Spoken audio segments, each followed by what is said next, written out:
தமிழகமெங்கும் கிளைகள் கொண்ட Annamal institute of hotel management and hospital management படிப்பில் சேர்வதற்கான அட்மிஷன் நடைபெறுகிறது.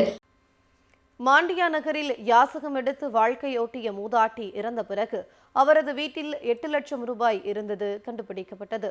கர்நாடக மாநிலம் மாண்டியா நகரைச் சேர்ந்தவர் நூர் பல ஆண்டுகளுக்கு முன்பு வீட்டை விட்டு வெளியேற்றப்பட்டார்.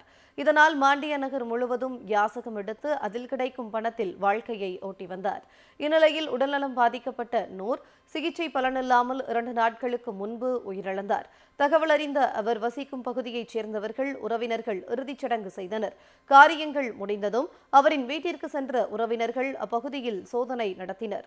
பல ஆண்டுகளாக பிச்சை எடுத்து சேமித்து வைத்த பணம் கட்டுக்கட்டாக கட்டி வைத்திருப்பதையும் நாணயங்களையும் கண்டனர்.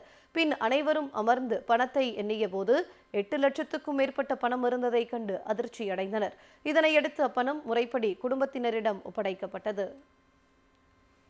மாண்டியா நகரில் யாசகம் எடுத்து வாழ்க்கையோட்டிய மூதாட்டி இறந்த பிறகு அவரது வீட்டில் 8 லட்சம் ரூபாய் இருந்தது கண்டுபிடிக்கப்பட்டது.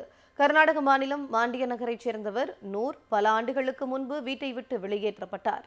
இதனால் மாண்டியா நகர் முழுவதும் யாசகம் எடுத்து அதில் கிடைக்கும் பணத்தில் வாழ்க்கையை ஓட்டி வந்தார். இந்நிலையில் உடல்நலம் பாதிக்கப்பட்ட நூர் சிகிச்சை பலனில்லாமல் 2 நாட்களுக்கு முன்பு உயிரிழந்தார்.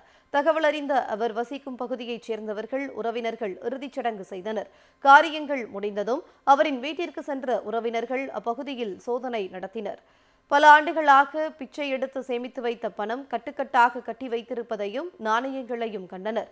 பின் அனைவரும் அமர்ந்து பணத்தை எண்ணிய போது 8 லட்சத்துக்கும் மேற்பட்ட பணம் இருந்ததை கண்டு அதிர்ச்சியடைந்தனர். இதனையடுத்து அப்பணம் முறைப்படி குடும்பத்தினரிடம் ஒப்படைக்கப்பட்டது.